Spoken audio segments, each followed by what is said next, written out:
Is this thing still on? I think they can hear us a bit better now. Should we keep talking? Of course. Let's say it louder for those in the back.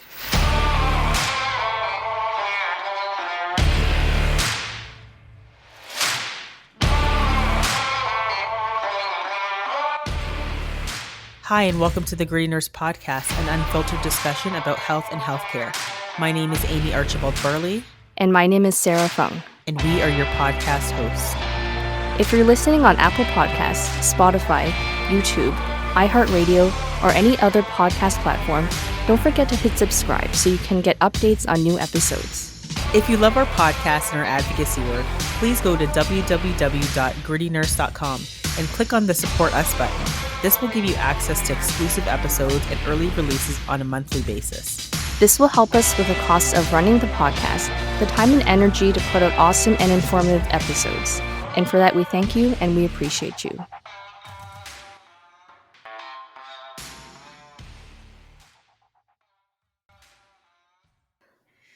Dun dun dun dun. It is just a The Sara two of us. Amie episode. Finally.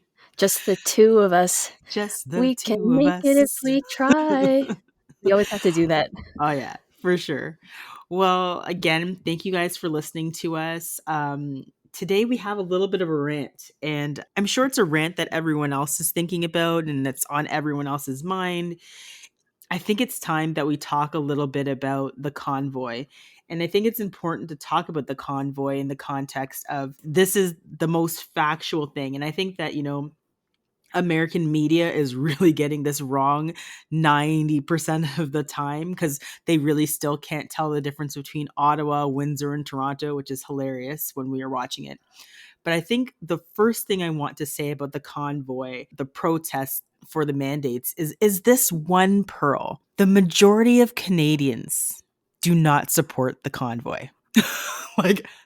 The majority, I'm gonna say it again. The majority of Canadians do not support the convoy.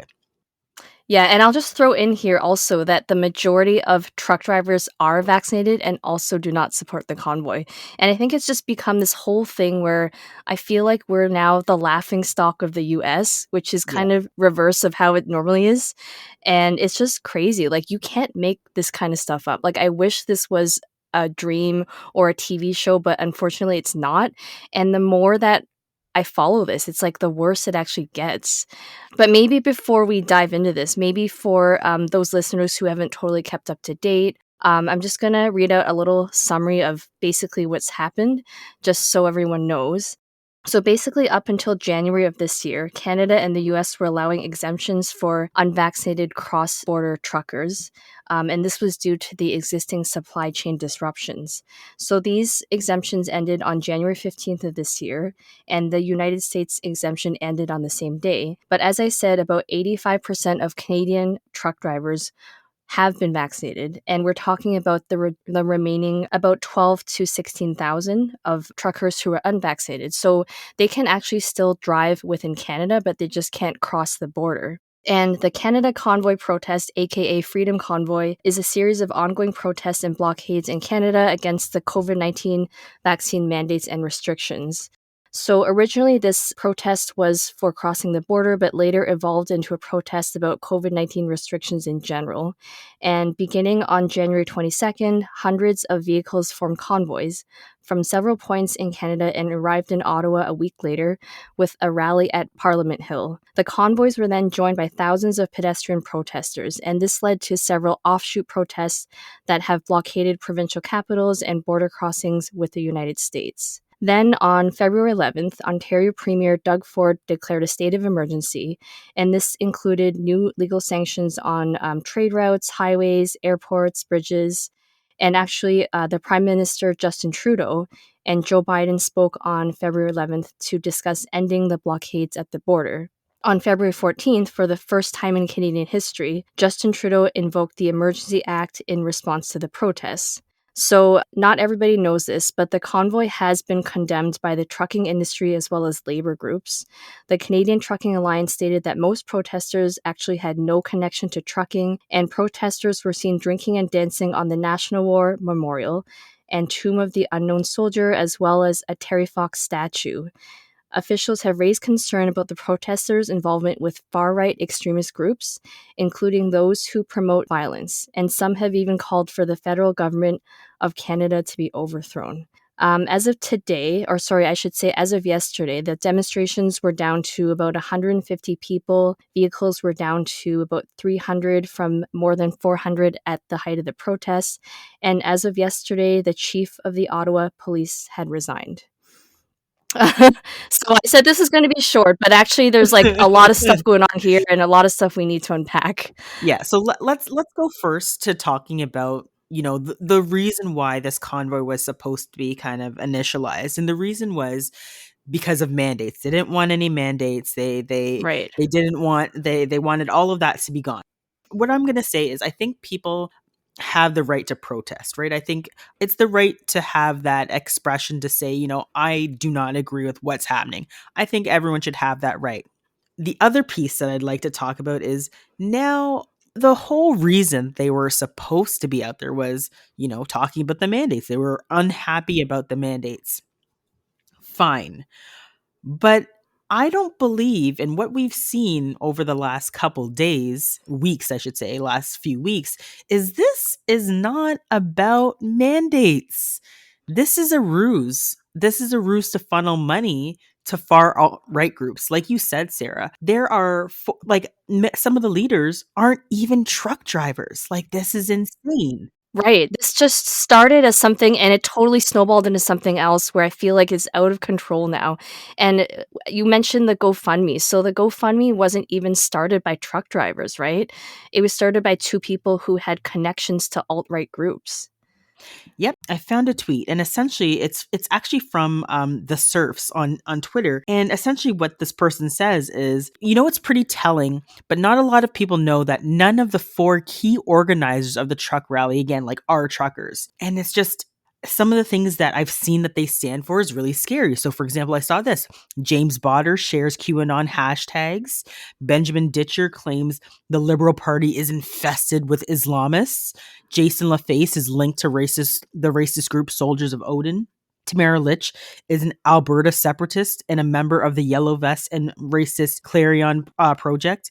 And Pat King, oh my God, we can't say enough about this special character. He's also an Alberta separatist who warns of the Anglo-Saxon replacement. So essentially, a theory where there's depopulation of the white race, and that really let's just call it what it is. It's white supremacy and white nationalism. Right, right. So this is not about these mandates. Really, what it sounds to me is a far alt right group, as well as they just don't like Justin Trudeau. And you know what? A lot of people don't like Justin Trudeau. Fine, cool.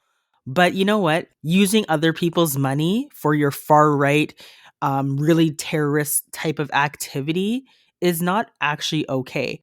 Just like I actually put out a tweet the other day where I was like, you cannot like this political leader. There's lots of political leaders I like. I didn't vote for Justin Trudeau, but I think it goes as far as the point is like, I don't like this person. I'm just not going to vote for them. I'm going to exercise my democratic right to vote for someone who I think should be in power.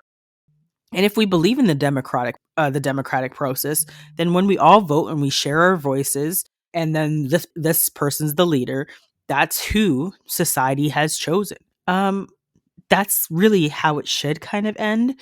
But when I'm hearing people talking about attacks on this person's life or wanting to kill the prime minister, like, I think it's not even like that's just not okay. That is like fucked up.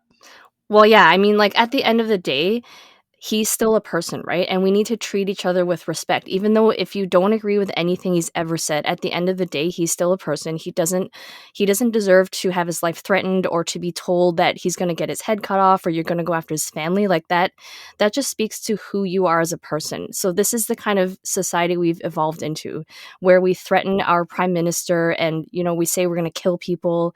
what have we become? Like, really, at the end of the day, what is happening here? It's actually insanity, and I think maybe there are now some people that might have been initially, at the truckers' convoy saying that, yeah, we feel like our freedoms are being taken away because of these mandates, and they're starting to hear it's not even dog whistles anymore. It's like they're starting to hear these racist undertones and being like, oh, like what is actually happening here? And this whole like U.S. interference. Okay, let's really talk about what's actually happening here. One, the US has, I don't know what is happening, but it's like they're really reporting not the accurate forms of information. And again, like the main messaging really should be like majority of Canadians do not support these individuals that are causing these blockades, because it's not just about mandates. It's not about mandates now at all. We know it's not about mandates.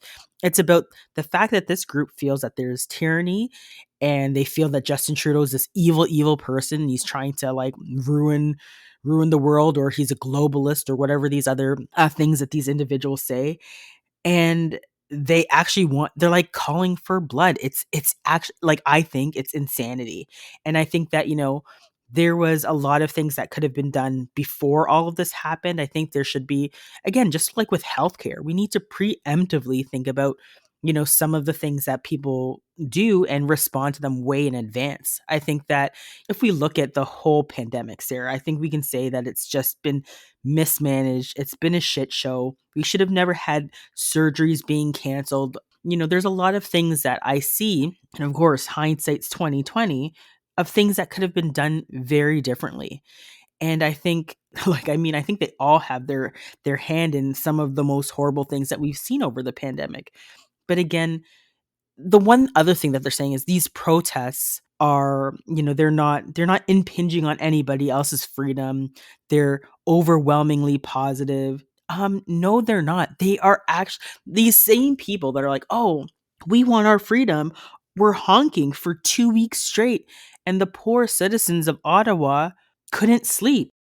There were ambulances that were blocked. There were no access to the border. There were people that were like yelling at children. Like, I saw a report today of, it was like a child in BC that was essentially like trying to get to their school, and they were wearing a mask, and these people that are a part of the convoy were like yelling and swearing at this kid for wearing a mask. Like, Mhm.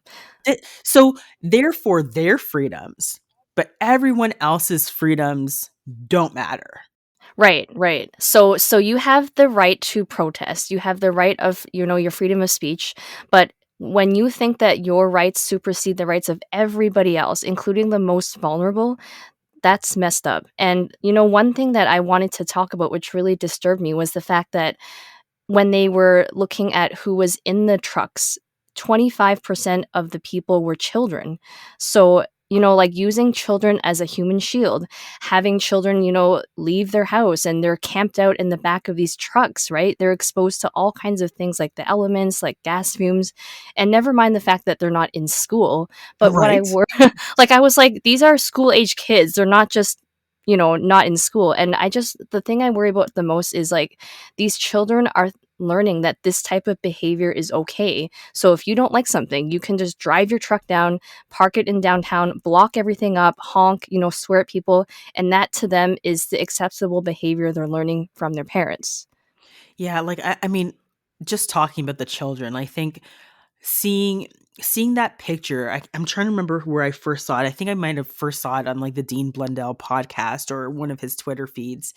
Seeing those children like all lined up and holding hands, and it was actually kind of terrifying, because I'm pretty sure that these same groups were the ones that complained about schools being closed as well. And it's like, okay, we're following public health measures, we're closing the schools because there's too many outbreaks, and they're like, well, this affects our children's mental health. Well, what the fuck do you think you're doing with having your kids on the front lines at a protest that is not peaceful, that maybe started peaceful but is not peaceful anymore? Having your kids out of school for 3 or 4 weeks at a time and exposing them in this manner, or using them as a human shield, it's insane. And I think that we need to really call this out, and we need to talk about it even from like the healthcare provider perspective, because look at what happened with, nurses and physicians in Toronto. They were telling people, the police officers were telling nurses and physicians, don't dress in scrubs or ways that they can identify you, so you might not be harassed. Who are the bad guys? Like, are we the ones that should be in fear of wearing our scrubs because they might yell and swear at us? Like, that's insane. I know, I think that this is almost as bad as when we were being spat on, right? When healthcare workers were being spat on just for going to work. This is almost taking it a step further because it's like not only are there no protections for you, now you have to pretend like you're not a healthcare worker so that you can safely get to and from work. Like, I just don't even know how that's okay. So the problem is not the healthcare workers. The root cause of the problem is like, how are you going to address this behavior from this group? Not putting it on healthcare workers to now have to do more just to get to work, right? Like, we're looking at this completely backward. That was the band-aid type, I guess, solution, but that's not even a solution. And I just worry that this is setting a dangerous precedent on all different levels here. Yeah, and I have to go back to just, some of the things that people were seeing in these crowds, right? Like, I think they were seeing swastikas, they were seeing like Confederate flags being flown, and there were racist members of various different groups at these rallies, and it just begs the question, like, what exactly is going on here? And then, oh god, Canada, like, why should we ever see a Confederate flag? And I have to say, it wasn't very long ago, maybe 2 weeks, maybe less, that I was driving, in our neighborhood down. I almost dropped the name of the street, and I saw a Confederate flag, and I'm like, okay, so why? Like, we have no ties whatsoever to the Confederacy. Why would we be seeing Confederate flags being flown in Ottawa or any other place in Canada for that matter? That is really scary. That hits close to home, literally, because I mean, like, this is our neighborhood. And to think that people think that way in our neighborhood and our community is scary. I don't know who this person or who these people are, right? But you don't know really what people are thinking these days. It's actually quite surprising.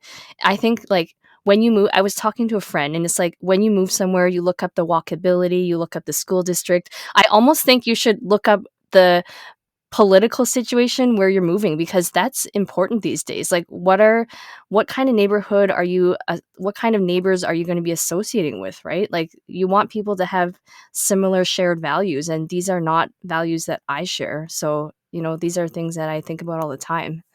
Yeah, I mean, those elements are just really scary, and I think we're starting to see this rise of the people who feel much more emboldened to be racist. Like, I don't know if there's any other words are really around it. Again, I think it's very surprising to me and maybe it shouldn't be surprising to me to see how bad actors we have here in Canada and how they're behaving. I know I saw like a funny skit by Trevor Noah, and he's like, "Oh, Canadians are nice. We're not whatever." And it's like, no, racism lives here too. Like, there's no difference. We're not any nicer. We have some really serious problems, and we really need to deal with them. And again, I think there was what else did I see this week? Oh, I actually read this post today where there are people who are a part of the convoy, and this is how far it's gone, Sarah. Their child is in palliative care. I guess the hospital has said, based on their regulations and mandates, that unvaccinated people cannot come into the hospital. And they're just like, you know what? We need to be out here in Ottawa. This is for our daughter. Your daughter is dying. Why don't you go take care of your child? Like, what in the world are you thinking? Brainwashed. That's all it is. They've been brainwashed to they can't even be a good parent now because they've been so brainwashed by this movement. I just feel like they're not seeing what's right in front of them. And I don't know what it's going to take for them to see the truth. It's really sad.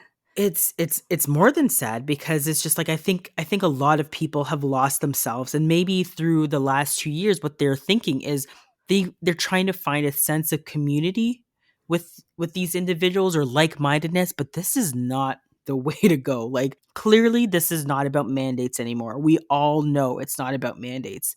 But this other more insidious thing is very, very concerning. And I think all Canadians, healthcare workers, nurses, physicians, anybody who listens, we should be kind of concerned. And I think that, it's very interesting to see kind of some of the things that are unfolding here. So, for example, like I said, I believe it was a fully a ruse to funnel money into these alt right groups, and GoFundMe was shut down.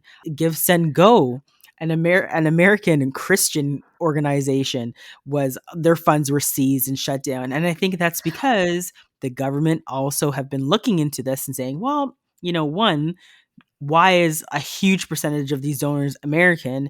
And two, they had evidence that there was some, not legal stuff that was happening, and that's why they got shut down. They have no money. And I think that that's kind of Well, a funny thing, because it's just like, okay, well, I mean, whatever promises you had made, now you don't have those funds. I know lots of people were talking about, oh, these people have been doxxed. Well, I think Give Send Go should probably look at having a better IT team than just relying on, maybe the protection of God to keep their money safe. Well, I don't really know what's happening, but the last I had read that they were trying to fundraise now using crypto. So that was the new thing. Like, I don't even know how you fundraise through crypto, Oh but there my must be god. something on the dark web where you can do that.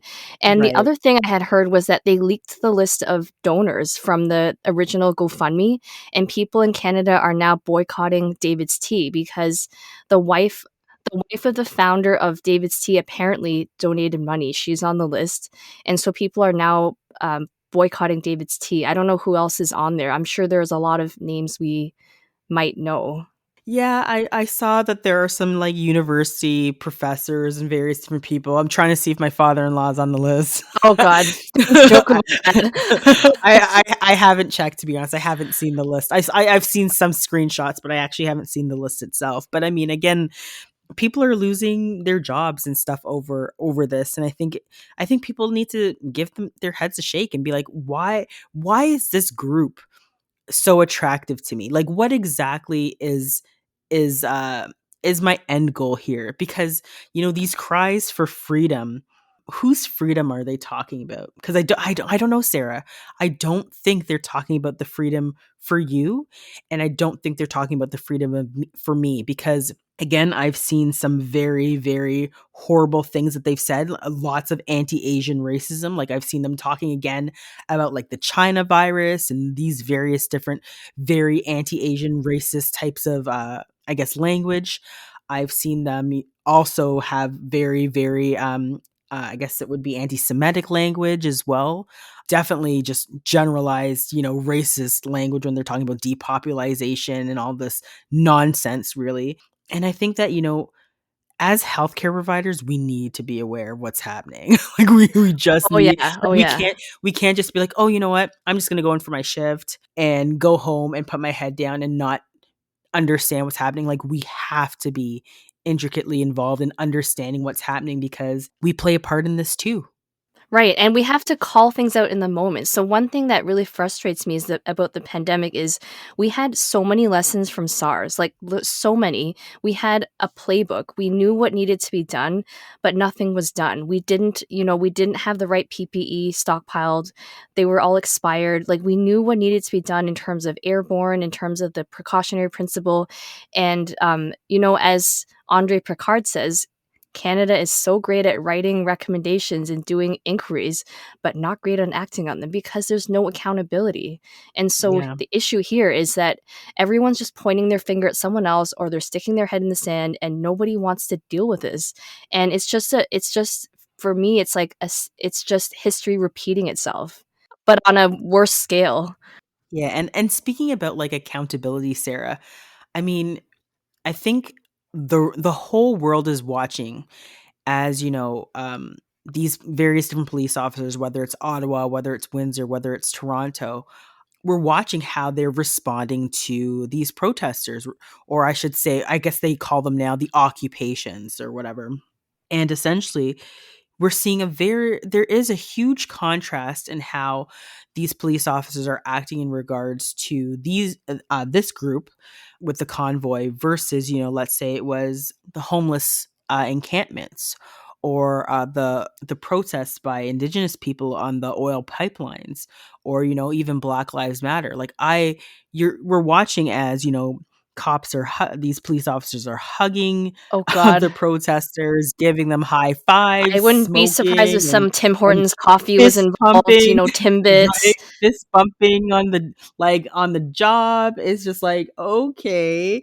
And when we watched, I can't unsee it in Toronto with the encampments.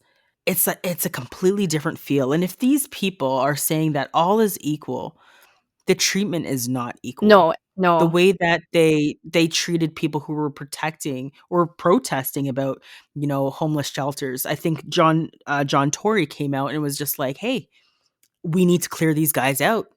They had no problem ripping down tents, knocking people over, literally fighting with people who were peacefully protesting, and it was just a completely different show of force. And same with Black Lives Matter, where they're just like tear gas, rubber bullets, full on police enforcement. I don't think they even waited. No, no. They were basically like, "Okay, we're coming, out of the way," and they didn't even give him a chance to get out of the way. And let's just No. say the elephant in the room here. This protest was overwhelmingly white people. Correct me if I'm wrong. You are not wrong. Okay. And I hate when I see, oh, look at these two brown guys, these two truckers. They're out here. They're showing support. It's not all white people. Or they show the one black person, be like, yeah, look at that one black person in the crowd. Yeah, see, it's not just all white people. And we're like, really? The fact that you have to take a picture and you have to show us the one or two peppered in racialized people goes to show that this is a problem, that this is not the voice of marginalized people. This is not the voice of people who are being stigmatized, or people that are racialized. The majority of the people that are out there are Caucasian. They are white.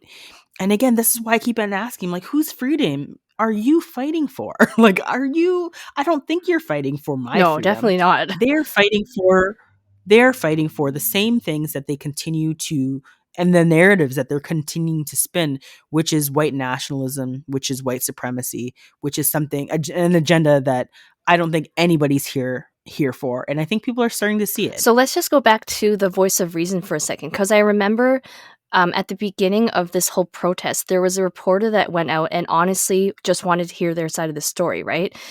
And I think she spoke to about 100 different truckers, and she was called the C word, like all kinds of nasty shit. And there was only one person who could calmly and logically talk to her about their side. So she was going in there with an open mind and really just wanted to hear their side, and they couldn't even explain it to her. Like, that's how bad it was. They were just swearing at her, throwing stuff at her, threatening her. Like, it was insane.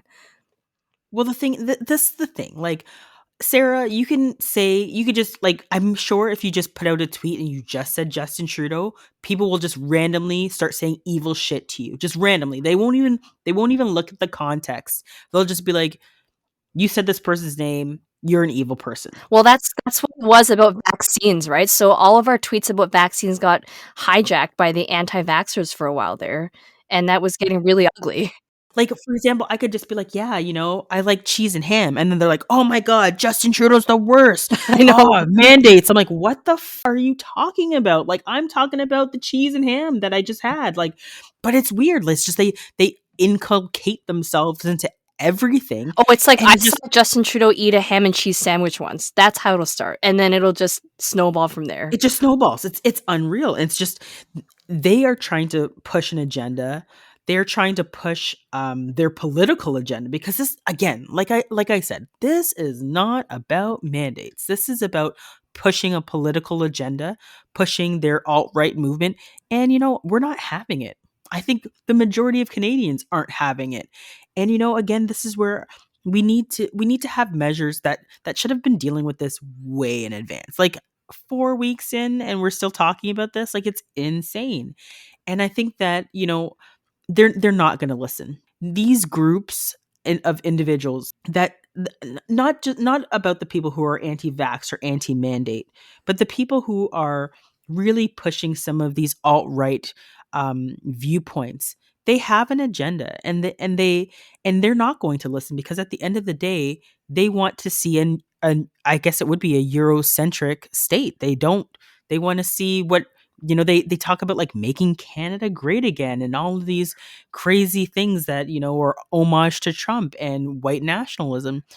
And it is scary. Like, they may be this fringe minority, but they're trying to get funding and are getting funding, which is the scariest part. So I think that, we all have a part to play in terms of how we manage what's happening here in Canada. Because this is our home, right? This is where we have settled. We are settlers here, but we need to protect what our liberties and rights and freedoms are, not just the freedoms of, this small group who is really trying to cause a riot.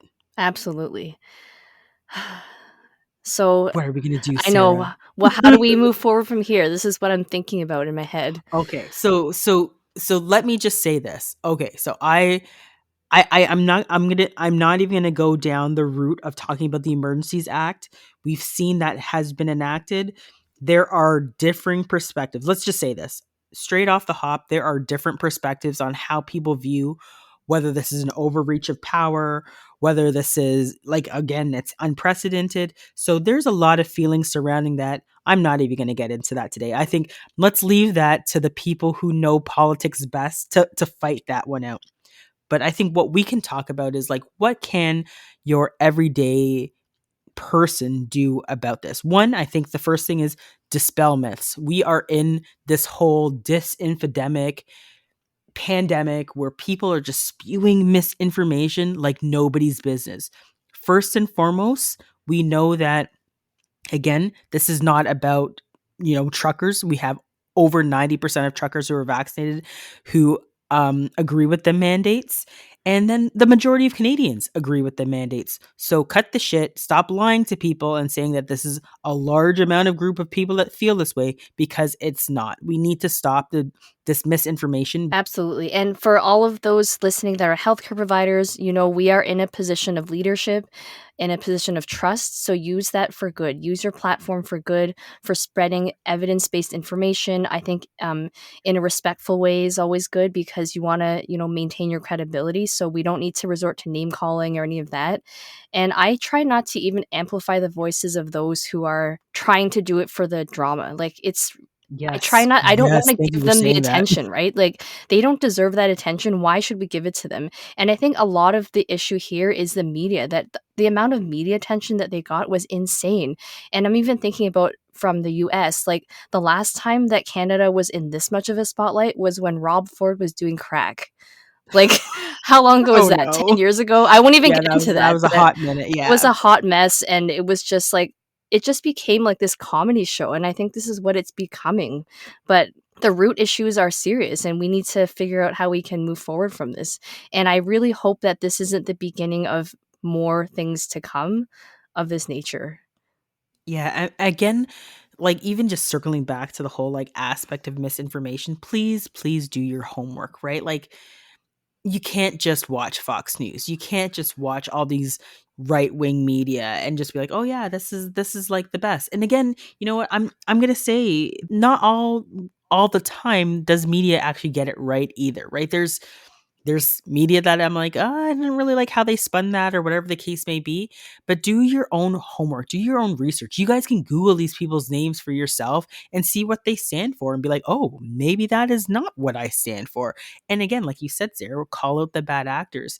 And the other piece that I think is important is we do have a part to play. There's an election coming, and I think that it's going to be really important to hear what, some of these leaders are saying. Like, what's most important to you? I think for us, we're going to be looking for things specific to healthcare and how they can mobilize having a stronger force with nursing, looking at, the healthcare system because it has collapsed, and really how do we go forward in dealing with some of these issues. And our political leaders really need to speak to that. They need to speak to say, hey, this is what's been happening, and here's how we're going to fix it. Here's how we're going to make it better.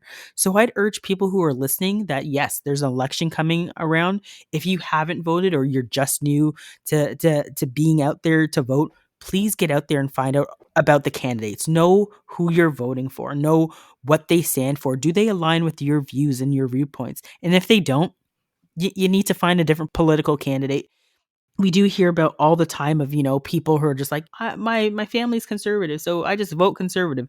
Don't do that. Like, just please look at, does this person's values support your values? Are they your values? Are the things that you truly believe in and things that you want to truly see? And get out there and vote. I think that's going to be another key element to what we might be seeing over the next coming months. And this is a very stressful time for everybody. And I think that the other piece maybe that I'd say is I think people just need to take a break from some of the social media and just media in general. It is wild, and it's hard to keep track of everything that's happening. No, it's true. It's true. It can be really insane. And like, think about the amount of time you're spending on media every day and how do you feel afterwards? If you feel really Yeah. stressed, if you feel anxious, if you feel depressed, that might be a sign to take a step back. And really, if anything important is going to happen, somebody will probably tell you, like your friends or your family. So, you know what I started doing? I started watching TED Talks videos just for some inspiration and for a break from all of this. It was nice just to, balance that out a little bit. But I think that just going back to the misinformation, like if you have family or friends who you feel are misinformed, you're probably the best person to talk to, right? Because they trust you, you have a relationship with them. Just start small. And that's a good way to kind of see how you can have these difficult conversations and really just encourage people to explore other points of view and not just get all their information from one source. I agree. And let's touch on the topic that I think most people want to shy away from, which is counter protesting. So, talking about and protesting about things that you might not agree with, saying that, these viewpoints don't align with mine, or I think we need change in terms of how this government is run. I think peaceful protests are important. I think that is the way that we exercise our democracy as long as it does remain peaceful. And one of the things that I'd say nursing it probably we're starting to see a little bit of it now, which is insane because I don't remember ever being to a protest other than this year, right? No, Like never. It was my first healthcare one. workers, like I don't know how often healthcare workers get involved in these things, but counter protesting I think is actually another important thing. Like look what happened in Toronto. The trucker convoy came into Toronto and it didn't last long because there were healthcare workers that were out there counter protesting, me like, no, this is my city and we don't agree with what you're saying. We have such a large amount of people who don't agree with some of these thoughts and ideologies that are being spun, but are very fearful to, take that step out to counter protest, to go say that, I don't agree with this stuff. Because again, we've seen in other examples where police could be very forceful, or the fear of maybe the person on the other side attacking or any of those types of things. But I think having a movement of being a counter protester, and we've had the opportunity to be counter protesters as well. I wouldn't say, I guess we wouldn't have Well, been it was counter more of a protesters, rally, but but we were more still. of a rally. But Yeah. still, I think the idea behind going to a movement and saying, you know what, this is what I stand for, and I stand against alt right. I think that we have to find a way that we can do this safely, and I think that we should be more people. Like if we are the voice of Canada, not our political leaders, and it's these groups of individuals, then why aren't more people coming out and saying that this is bullshit? I know I'm swearing a lot in this episode, but this is super, super frustrating. And I hope that you guys all can understand how frustrating this is. And I'm sure that you're frustrated too, but I think maybe the other aspect is maybe there is something you can do. Maybe we can go out and counter protest in a safe way when it seems like it's the right thing to do. That we do go out and we show that solidarity with people saying that yeah, we don't agree with their ideologies. Right, and strength in numbers is key, right? So we're talking about 85% versus 15%. So this is a very large but vocal minority, and we need to come out as the majority, and we need, strength in numbers and safety in numbers, really, because if we can outnumber them, then we've got the upper hand. Yeah, and I think one of the things is like I sat on it was like a Twitter Spaces where they were talking about counter protests, and they were talking about like how do we keep ourselves safe, and I think learning about some of those elements might be really good. So I heard people talking about buddy systems and having ways to, if things were to get violent, like what's your escape plan and various different things like that. But I think that, maybe you take the time to learn what it might look like, and if you feel comfortable that you should go. I think that I'll be honest, I can't run, so that really sucks for me.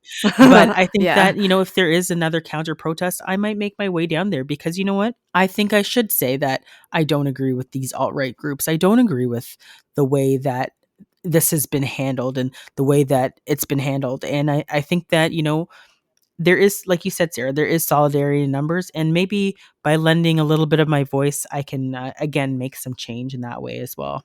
I think there's a lot that we can take away. And I think that, again, the other pieces that I'd probably add is to protect your mental health. It's been really hard over the last 3 weeks. I've heard some really terrible things. I've experienced some really terrible things in my life over the last 3 weeks. Again, just protect yourself, protect your own mental health. And, whether that's getting off of Twitter, whether that's decreasing your media intake, whether that is not engaging with that Twitter troll, whether that is, just taking a day out for yourself to go get a massage or, eat a cheeseburger or whatever that you need to do. I think that we are not focusing on the things that we should be. And mental health is a huge, huge, huge component. Time and time again, we need to talk about it. It's been over 2 years of this pandemic. And I think that mental health should have been at the forefront. And that's probably why we're seeing some of the behaviors that we're seeing now. And I think that one, if you can protect your mental health, please do. And two, if you feel that you need help and support, take the time that you need. Absolutely. That is so key. And I think that we can't emphasize this enough because it's just gotten to the point where I think people are numb to it now and they feel like, I've run out of coping mechanisms. I'm going to turn to unhealthy coping Yeah, mechanisms, which may involve, drinking, might be other risky activities. And really, you need to fill your cup first before you can help anyone I else. agree. And as healthcare providers, I can't emphasize that enough. I 100% agree. So please take care of yourself. Know what's happening. Fight that misinformation, and maybe we'll see you at the next counter protest. Thanks for listening. Thanks for listening.